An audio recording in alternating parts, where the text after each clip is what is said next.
What is going on, everybody? Welcome to another episode of Taylor Hinton Speaks His Mind, the number one online health and fitness podcast in the world for millennials. And today I wanted to just get some thoughts out. And this may be more for me than it is for anybody else, but these are things that I'm constantly managing in my mental bandwidth on a daily, weekly, monthly basis. And I'm excited to reflect back on this in a year, 2, 5, 10 years from now, and think about where I'm at with things now and consider where I'm at in the future with things too. So I wrote down some bullet point notes. I don't have a script or anything. I just wanted to whiff this and share a little bit about where I'm at with my fitness, my goals, the things that I've done in the past, and how I need to manage everything that I'm trying to do with injuries and time constraints. And I hope that while sharing this, there's some nuggets that you guys can get out of this. But truthfully, this isn't for anybody but me, really, I guess. Um, I'm going to start off a little bit with just my history, my background when it comes to fitness. I started playing sports, football primarily, when I was 6 years old. And, I played baseball before that, and I played soccer before that. My dad always pushed me to do athletics and play in sports and push myself physically. And so I'm one very grateful for that because it's given me one a competitive edge when I was a kid and when I was younger and in my teen and early adult years in sports. But beyond that, allowed me to stay mentally hardened for the challenges that life will inevitably present. And you know, started playing sports at a young age, right? 6 or whatever. Before that, it was probably I guess it was 4 years old, probably playing soccer, and then baseball, and got me into skating when I was like 3 or something like that, just experimenting with different things. But he was always itching for me to play football, and I did, and I played football, and I loved it. Maybe more than he did from age 6 to 19. Had a disc herniation in my L4 or L5 um, discs, low back essentially, which is really common. A lot of people get bulging discs when they get a little bit older, typically not in their early 20s. But when you're playing sports at a high level and training in all the off seasons and working out and lifting heavy weights, even, as a youth, I was doing that. That kind of progresses those inevitable problems a little bit earlier. And it's nothing that I regret or anything that I could really prevent too much. I maybe could have trained a little bit smarter as a teenager or something, but who couldn't have? There's a fine line between being a highly egotistical young male trying to push yourself in sports and also again having a big ego, wanting to look good and wanting to be um, dominant, entering different spaces. And this is me just again sharing transparently, like the mindset that I had when I was younger. It was really important for me to feel and look important. And being 30 years old now, things have changed and don't necessarily have that desire pulling at me so much, but I won't deny that that does come up now and then. Um, I had my first personal trainer when I was 11 years old. Again, really blessed and grateful that my parents were able to give me the opportunity to learn at a young age how to deadlift and squat and power clean and overhead press and bench press and all of those fundamental compound movements that we should all do to some capacity, right? It doesn't have to be a heavy 1 rep barbell back squat or a deadlift. In most cases, people don't necessarily need to do a barbell bench press, but those movement patterns are really important. So if you remove in your head this vision of yourself doing a deadlift with a barbell with really heavy weight, and you just look at your body movement, that is a fundamental thing that you do every single day. Sitting up out of a chair could be a squat, and picking up something off the ground, that's your deadlift, and pushing your body weight off the ground if you trip or fall, that's your bench press. These essential movement patterns translate to real life every single day, and they become so much more important as you get older. I'm talking about when 50, 60, 70 years old plus, being able to move with a little bit of grace and having control of your body and balance and agility. Those things are critically important, and they get neglected. They get neglected basically beyond playing sports as a kid, because if you're lucky enough to have off-season training, you develop those skills, and naturally as a kid you're more balanced and more agile, and you have better motor units, so you're responding quicker. You have your ability to react and adjust and move and stay balanced is just better naturally when you're a kid. You play sports, it's a little bit enhanced, and it's a little bit more enhanced when you do some off-season training. So I, as a kid, was able to check all those boxes, thankfully. But and even the people who also follow suit with those things when they're younger, they typically neglect them as they finish sports and get into the real world and get a job and get busy with kids and family, career, mortgages, all that kind of fun stuff that we all participate in willingly. And if you are somebody who is disciplined enough and goal oriented enough and value your health enough, then you'll at least go to the gym a few days a week, or your home gym or whatever it is, and exert yourself physically to a high degree, hopefully, at least a couple times a week, with maybe one day. I'm talking about minimalistic training. You would go maybe 3 days a week for an hour, maybe less, and doing some full body stuff, with a couple days being pretty heavy in the intensity department, with one day being maybe a more relaxed, um, low intensity day. And the rest of the days throughout the week aren't completely sedentary either. Those are filled in with some hikes or some runs, or just going for a walk and making sure you get your 10,000 steps in. I would consider that to be a very low barrier, minimalistic approach to fitness as we get older. The more minimalistic your approach is, the less room you have to add things in, right? If you have these constraints around how many days you can work out and how much time you can spend working out, then you have to dramatically reduce the amount of things that you either want to be able to do or need to be able to do. And so you have to kind of look at things from a hierarchy perspective of what is going to deliver you the best bang for buck, not just now for ensuring you're healthy and lean and fit today, but also as you get older, because every single year that passes, you're getting closer to old age, and beyond, around, it's typically around 40 years old is like a magic number. These are generalized things. And you know what, I'll sidebar real quick as well. I'm going to try my best to stay on topic with this and keep this under an hour, but I'll sidebar real quick just to remind everybody who's listening, if you're newer to listening to this, that um, I'm not going to be using scientific terms and um, uh, language that correlates with people who go to school to learn and do the things that I do. I have my certifications. I have my anecdotal, evidence. I have lots and lots of personal experience in 4+ years. I say 4 years of coaching people. That's 4 years I've had a business full time where I coach people online. But I was looking back through conversations with friends, um, and the earliest days of me helping people with their fitness and collecting money in exchange for that, which was as early as 19 years old. I'm now 30, so it's been 11 years of trying to strategically come together, come create a sort of plan or routine that a different individual could follow in exchange for money. I was 19 years old the first time I did that. And then just on and off, anytime, having a full-time job, working, entry-level jobs, I always did this, a little bit of this and a little bit of that, those years, and eventually turned this into a full-time gig. But when you're back to I say that disclaimer around, you're not going to hear some real smart words from me here, because although the things that I'm talking about are grounded in science, the way that I articulate them do not come don't come don't come from um, the language you would expect from a professor or somebody who studied this in a clinical practice. So there's your disclaimer. It's basically going to sound like some bro science.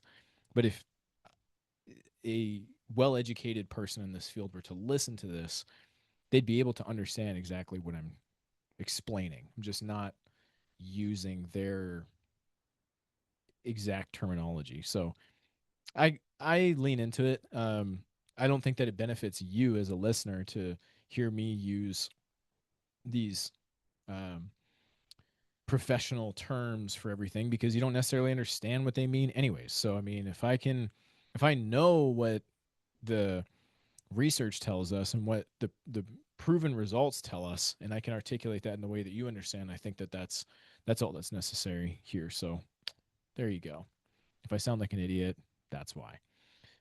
Um, when you are focused on trying to improve your health, but you have a very limited amount of time to do so, you have to strip away a lot of things, and including some things that you may think are really important, um, or things that you really want to do, and focus on just what you must to get the most bang for buck. Again, when you're restricted on how many exercise sessions a week you can have and how much time you can spend in each one of those exercise sessions, what do we need to prioritize at the very tippy top? Okay, there's my first really dorky thing to say, tippy top. The very first thing, the most important thing, in my humble opinion, is actually not the food. Although your nutrition will dictate how you look, how you feel, and the weight on the scale, I have found, and research will support this, that when you focus on deliberate, intentional, high intensity activity, preferably in the format of weight training, lifting heavy shit, that yields and outperforms how health outcomes over eliminating processed foods, alcohol, cigarettes. You could have two identical people, both in the exact same physical condition. They both have the exact same terrible diet, or I shouldn't say that. We should say they start off in the same position, same age, same sex. One of them eats really good.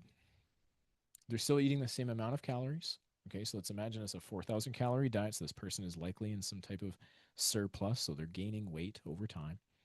These two individuals are eating the same amount of calories, but one individual also drinks alcohol as part of their calories, smokes cigarettes regularly, and eats a lot of processed food. But that individual works out in the gym consistently, following a regimented strength training program 3 to 5 days a week, and pushes themselves really hard when they do so. Then the other person, same amount of calories, but they're eating really clean. They're sedentary, they don't get their steps in, they don't exercise, but they eat a high quality diet. The person who actually eats poorly, drinks, and smokes, but trains regularly will have better health markers than the individual who eats really well under the exact same conditions, who doesn't exercise and lives a very sedentary lifestyle. So that knowing that fact alone, we have to put exercise at the top. So now there's so many different types of exercise. You could do HIIT training, you could do strength training, you could do power, you could do long endurance running, CrossFit, powerlifting, all that kind of stuff. Which one yields the best results? Well, the one that yields the best results is going to be the one that prioritizes and maximizes your strength and muscle mass. Now, I'm not a huge, like, I personally am not somebody who is overly committed to building a ton of muscle. Like, for me personally, okay, I did when I was younger. It was important for me to have big muscles. I was a young male. So, as you can probably imagine, my only real goals that I didn't care about running 10K. I didn't care what my 10K time was. I didn't care about being able to hike endlessly without being tired. I didn't care about my mobility. I just wanted big muscles. So when I was younger, that was the goal. Now I'm really content with how I look and my strength. I'm 100 and at this point 78 pounds, working my way down to 174 or something like that for summer. But I typically hover somewhere around 175 to 180. I'm 30 years old. I'm 5'9", and I don't even know what my bench press would be because I don't really test that very much. The heaviest I've ever bench pressed was when I was 21 years old and I did 300 pounds. I don't think I could do that right now. I would imagine it's probably 280 right now. My more recent 1 rep max attempt was 2 years ago, and I think I did 194 pounds or something like that using those weird kilogram weights. So we'll call it, somewhere around 280 to 290 or something like that for bench press. Um, and then for my deadlift, somewhere around 450 pounds. My best was 495. And for my back squat, currently probably somewhere around 365 pounds. My best ever was December 2022, I believe it was. And that was 405. I was working for the entire year towards a 4-plate back squat, and I achieved that. And it was very exciting, and I was very pumped about that. So, strength and muscle mass. If you can't, here's the and this is just my perspective, okay? So I don't know necessarily if the data supports these exact figures, but I know that if you were to go tell what I'm sharing with you to a personal trainer, or a physiotherapist, or I don't even know if you could ask a doctor, because I genuinely don't think that they have the same level of knowledge or skill that I do when it comes to nutrition and exercise. Obviously, in the medical field, I don't know shit about that, uh, relative to a physician, a doctor. But yeah, talk to any fitness professional, a kinesiologist, physiotherapist, um, a sports doctor, which is probably not an actual term, but you can translate that to a few different things, I'm sure. Sports and conditioning specialist on college teams, or sports teams. They will nod their head and agree with these as pretty good general statements. I think that women should be able to do 5 to 10 body weight pull ups, strict body weight pull ups, full extension in the elbow, chin over the bar. I think men should do 10 to 15. I think that women should be able to squat with weight on their back, so a back squat, barbell back squat, 1.5 times their current body weight. I think that they should be able to deadlift 1.75 times their body weight. And I also think that these numbers are relatively conservative in terms of overall relative strength. They're impressive numbers. They're not dramatic numbers. I don't think that would put you into the elite category by any means, but I definitely think that would put you in the great category for strength. And I think that having great strength is really beneficial for your overall muscle density, your bone density, your metabolism as you age, um, your ability to stay injury free, durability of your joints and tendons, and overall capacity for work starts with strength. So I mentioned for women that you should do those numbers. For men, I think that men should be able to do 10 to 15 pull-ups, strict body weight, unassisted pull-ups. I think that men should be able to squat about 1.75 times their body weight, and I think that men should be able to deadlift 2 times their body weight. And again, I think these numbers are good to great, not elite or excellent if you were to categorize these in these subjective, you know, categories. But I think that those numbers are really good for you to be able to maintain, and probably maintaining that into your 40s, well into your 40s, and for some people, into your 50s potentially. So, what do you need to do to be able to not just squat as a female 1.5 times your body weight, but also be able to do 5 to 10 pull ups? Those are two you could consider, they're both strength, but they're both can potentially not counterintuitive, but they move in different directions, because for you to be able to squat 1.5 times your body weight, you need to have big, strong, powerful legs. And that's more conducive to having heavier weight. It's easier to squat more when you weigh heavier. Mass moves mass. But if you're carrying too much weight in either muscle or fat, which the problem is likely fat for most people, then you probably are going to really struggle to hit that 5 to 10 pull ups. So by having a constraint of being able to do 5 to 10 pull ups as a female and also being able to squat 1.5 times body weight, we've achieved a couple things.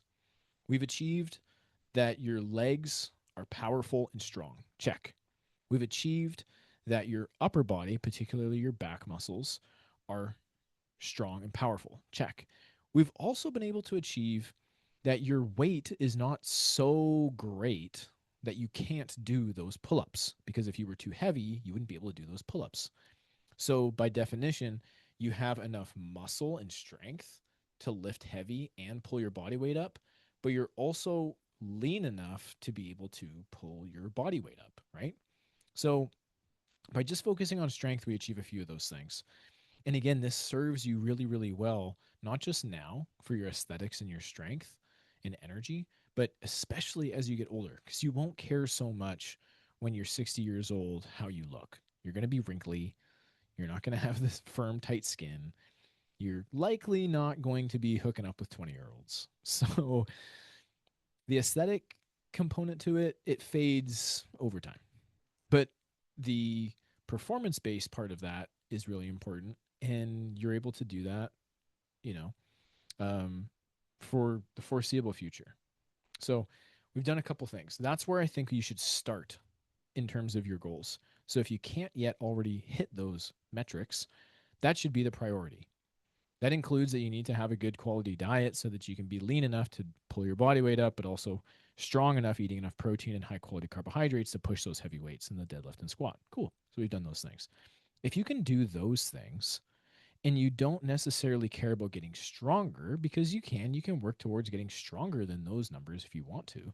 But if you're happy with that strength and you don't want to get, first off, if you're happy being weaker than that, I think that you're setting, I think that your standards are low personally. And I think that you should focus on getting that done, because that gives you good runway for the future as you get older and inevitably aren't going to be able to continue lifting that heavy weight all the time, or doing all those pull-ups in your 60s and 70s. You know, there's people who do it for sure, but it's just less likely. But if you in your 20s, 30s and 40s are prioritizing that and can do those things, then it's going to make it much easier for you to age gracefully and hold on to that strength as you get older. It's much harder for you to try to hit those numbers in your 60s for the first time than it is to just get to those numbers in your 30s and then maintain while you enjoy the other elements of fitness that you enjoy. So if you can do those things, great. If you can't, you should. Whether you want to or not, if you can't, you should. If you can do them and you want to get stronger, keep focusing on getting stronger. But I think personally that once you can achieve those things, you should start to broaden your horizons and do a few other things, because again, there's many different modalities of fitness. I realized I started this talking about how I'm going to share my personal goals and things like that, and I will. I'll touch on them, but I think I'm going to lean into these standards of fitness and how you should navigate your fitness journey as a millennial. So once you hit those strength numbers, now what other areas do you suck at? Once you've checked the box of strength, you now don't suck at strength.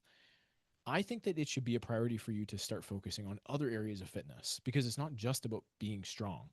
If you can pull up your body weight and you can lift those heavy weights, but you can't run without tripping or getting super tired or blowing a knee, well, that's not being fit, right? And if we were talking about being fit, then you need to be able to run, right? Like that should be, you're chasing after your kid who's running across the street. You're running down somebody who stole an old lady's purse. You are running away from a bad guy. You're running away from a deer that's running you down. Whatever, a dog that's chasing after your kid. You know, you should be able to run. You should be able to sprint for a short distance, and you should be able to run for a relatively long distance. Relative means that it's up to you. But here's my standard for endurance, or more particularly running. It's hard for us to measure. Um, like most of us don't have readily available access to testing your VO2 max. I mean, you can go to a university and pay and have them hook you up to a machine and do that, but like let's be realistic. Let's talk about things that are easy for all of us to measure. I think that both men and women, so you don't need to, doesn't matter what your sex is. I think that both men and women should be able to run 5 kilometers in less than 30 minutes. I think that is something that you should be able to do. You don't necessarily, in my opinion, need to be able to do that at a conversational pace, and doing it under 30 minutes doesn't need to be um, this super easy thing that you could do every single day.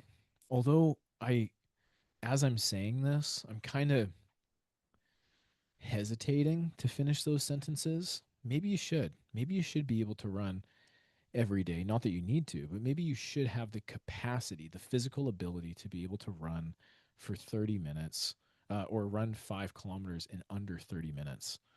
That should be a pretty achievable standard for all of us. So, if you've tackled the strength goal being the number one thing for strength, energy, longevity, aesthetics, physical performance, and overall capacity, you've checked that box, but you can't do the running. That's where you should focus on now.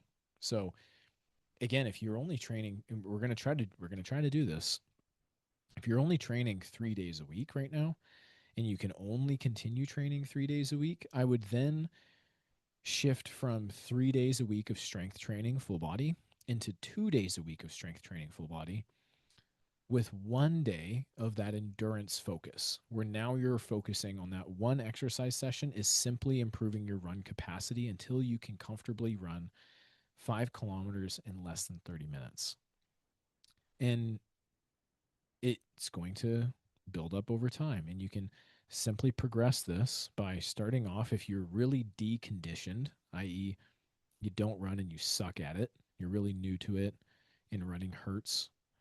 You first get the strength part down. Okay, I want to keep coming back to that because if you are sitting here going, well, I can do the deadlift and the squat and I can do 3 pull-ups, but I can't do the running yet. Well, if you can't do 3 pull-ups, then that's a huge red flag because your upper body is weak. Okay. And if you start to remove some of that time in the time that you have for strength, and you start to incorporate the running, but you can't yet meet all of those strength goals, then you're going to make it that much harder for you to achieve the other strength goals that you've skipped on because you've taken time away from being able to do that stuff. Every day, if you're just doing the strength part right now, everybody, if you're just doing the strength part, you're still at that stage. Every day, because it's only 3 days a week, every day you should be doing some form of a deadlift, some form of a squat, some form of a pull up. And you break up your days by Monday, Wednesday, Friday, or Tuesday, Thursday, Saturday, or Wednesday, Friday, Sunday. However you want to break it up, you want to break up those sessions and give yourself at least a day in between. Of course, being 7 days in the week, that means that there's going to be one day where there's going to be one part of the week where there's 2 days in a row where you're not weight training, and that's okay.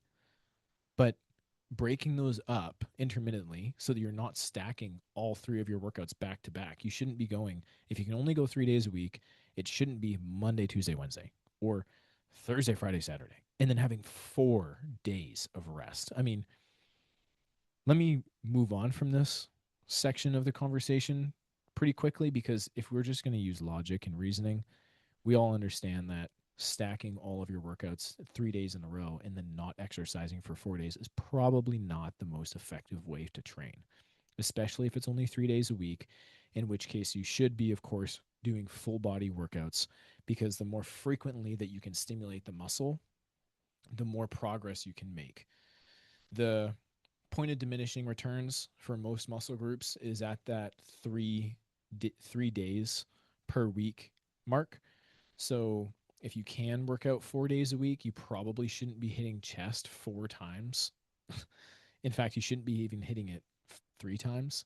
You should do 2 days of it. But if you can, you should be at minimum training all of your muscles um, twice a week, especially if you're natural. You're not taking any steroids, which I'm making the assumption that most of you aren't. I don't.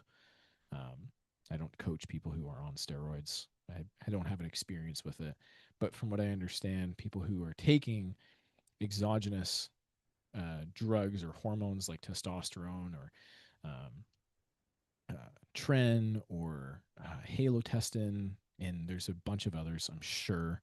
I'm proud of myself for even remembering halo. But those were very, very anabolic drugs, D-bol, that make it very easy for you to stack muscle. So you don't necessarily need to train as frequently. You can make better results by training more frequently on them because you recover faster too. But you'll make better results one day a week when you're on steroids than you would naturally training the same muscles 2 or 3 or 4 days a week instead. So if you're training 3 days a week, all of your muscles should get hit 3 times because you are only going for 30 minutes. So you're not absolutely blasting any one muscle group. You have to spread out your training, and you're probably only doing 3 to 4 exercises each session. So each muscle group is getting one exercise for 3 or 5 sets. And then you rest for the rest of the day and the next day, and then you come back and you do it again, doing a different movement pattern. So, for example, chest might be on Monday, you're doing a flat bench press. On Wednesday, you're doing a fly movement. And then on Friday, you're going to do an incline press. For legs or for quads, you might be doing a back squat on Monday. You might be doing a leg press on Wednesday and doing a lunge on Friday. For your back, you'd be doing, I think you should do pull ups all 3 days because that's, again, one of those strength metrics that we're focusing on. For the back of your legs, your hamstrings and glutes, you're looking at maybe on Monday doing deadlifts. On Wednesday, you're doing Romanian deadlifts. And then on Friday, you'd be doing a hip thrust. So, just as a general example, but that way each muscle group is getting some stimulus every 3 days. We know that muscle protein synthesis, so your body's ability to prioritize protein towards muscle tissue repair, lasts for 48 to 72 hours. So if you train on Monday, then muscles are growing on Tuesday and Wednesday. And if you're then breaking muscles down again, i.e., working out again on Wednesday, then you're getting more um, muscle protein synthesis on Thursday, Friday, and then again on Friday. You're getting it on Saturday and Sunday. So you're slowly kind of drip feeding more protein into the muscle virtually every day of the week. You're not training with too much volume, so your central nervous system has time to recover. You're training with intensity, but because the volume is lower, you can push yourself harder on each one of those sessions. Now you've been able to achieve your strength goal. Cool, check. Now that you've been able to do that, you need to be able to run 5 kilometers in 30 minutes.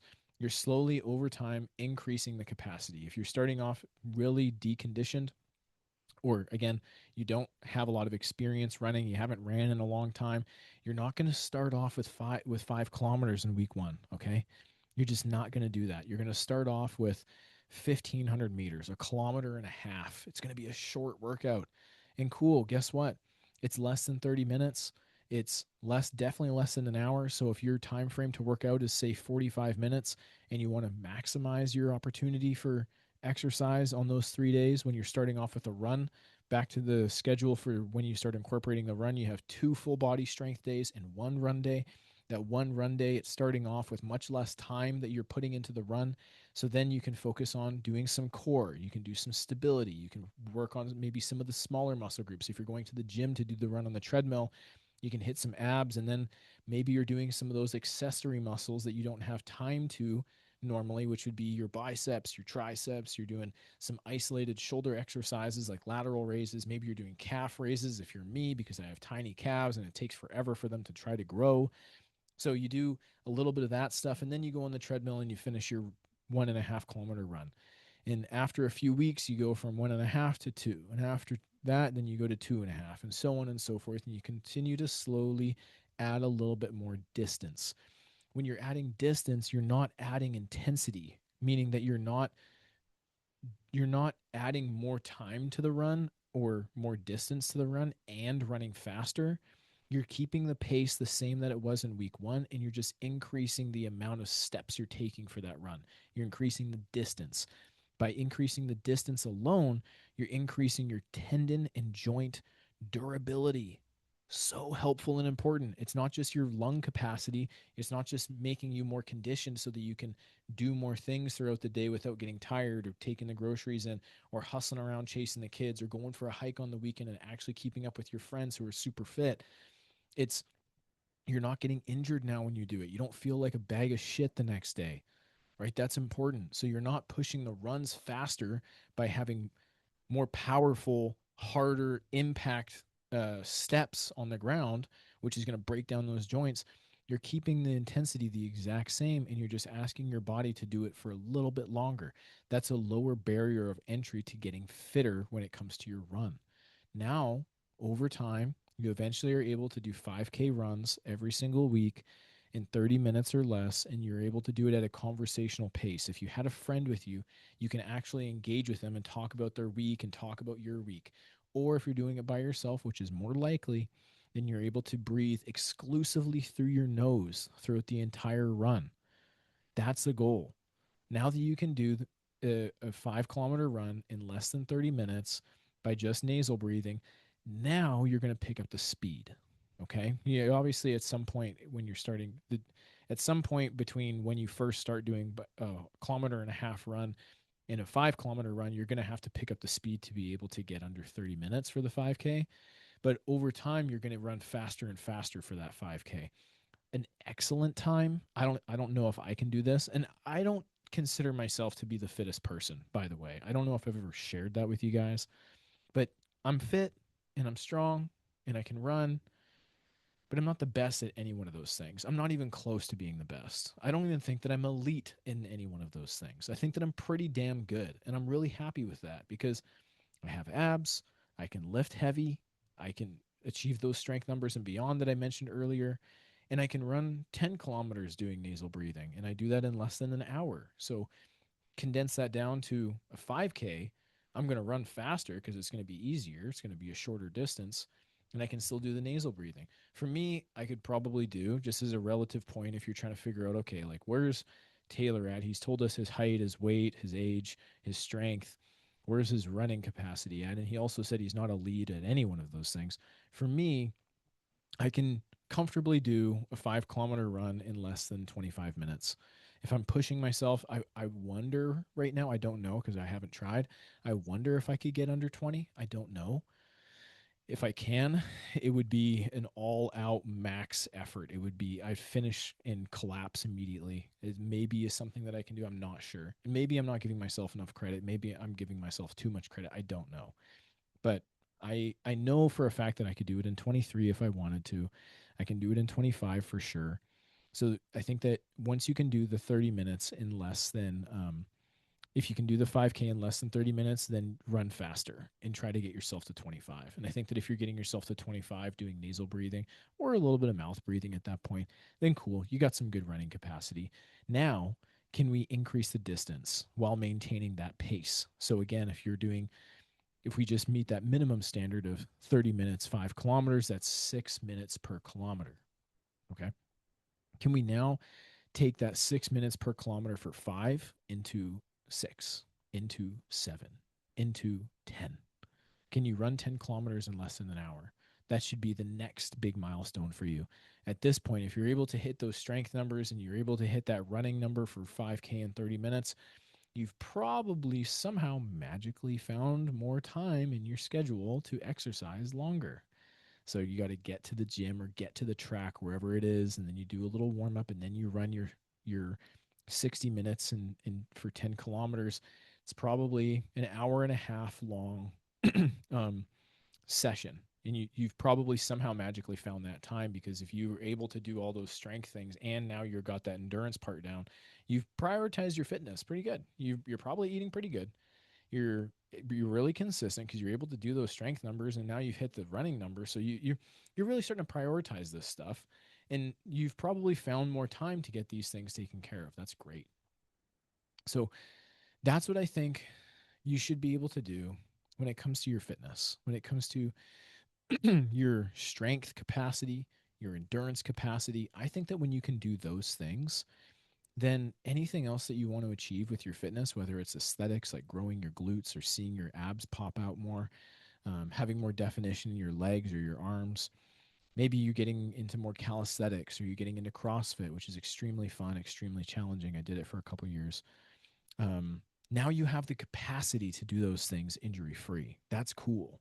Now you can start working on those more niched skills, or you can start focusing on growing your arms or growing your glutes, right? Sculpting out different areas of your body because you've carved out enough time to be able to get strong and have the endurance to match it.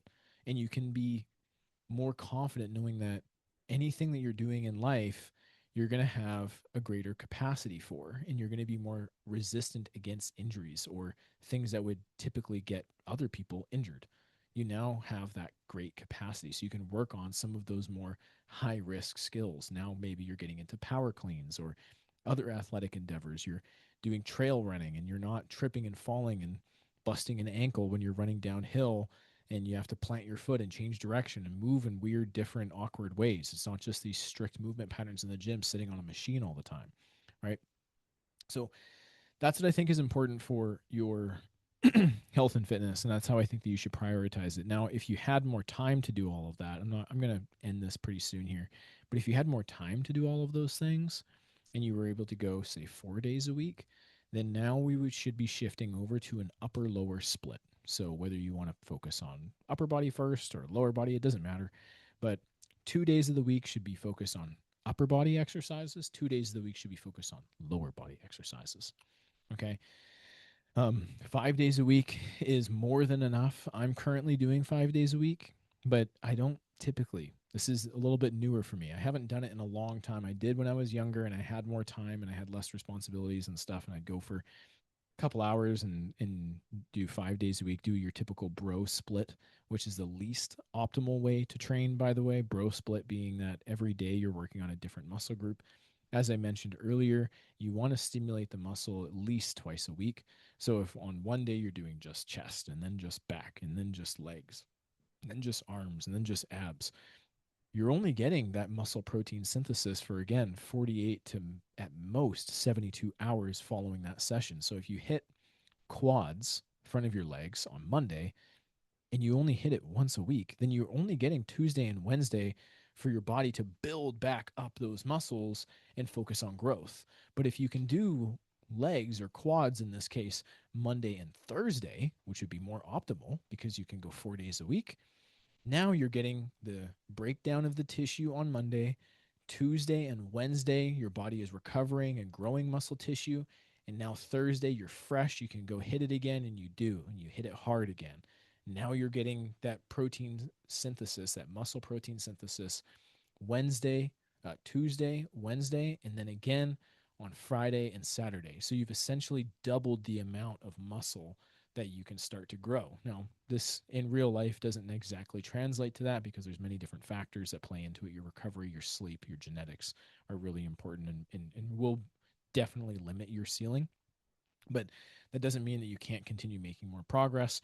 And again, the more frequently that you can train up to a certain point and with the right conditions, ensuring that your recovery is good and you're not training um, with so much volume and intensity that you just simply can't recover, up to 3 days a week, even on those big muscles like glutes and quads, hamstrings, chest, and back. You could do that if you're really dialed in with everything your training, your sleep, so goddamn important, your hydration, your nutrition.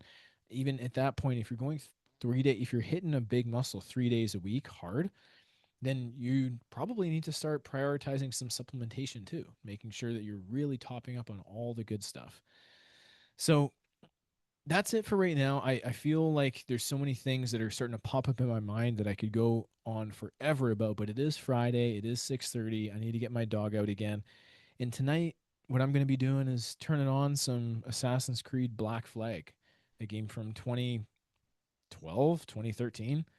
I haven't bought video games in years. I mean, I bought a couple now and then, on Xbox store or whatever, but the games that I've recently purchased are from 15 or 20 years ago. I'm stuck in that age of video games, something that I used to enjoy and love so much when I was a kid. And now don't really get a lot of time and don't want to make a ton of time for it because ironically enough, I love playing video games, and when I think about getting the chance to sit down and just zone out and play some games late at night and stay up till 2 a.m. playing games, it sounds way more fun than it actually is. When I actually get down to doing it, I start to feel guilty and I get bored and I grab my phone and start scrolling. I don't want to scroll. I don't think I want to scroll, but I gravitate towards grabbing my phone and start scrolling late at night. So I'm looking forward to and hope that I actually enjoy when I do it playing some Assassin's Creed Black Flag. I hope that you guys do whatever is making your life a little bit more enjoyable this weekend as well. Angela's going to be staying at a friend's tonight, so I'm going to have some time to just decompress, do my thing, and chill and relax and be me. And I think that's important too. So now I'm thinking about. I mentioned to you guys goals. I touched on supplements. Now I'm thinking, oh, should I share the supplements too?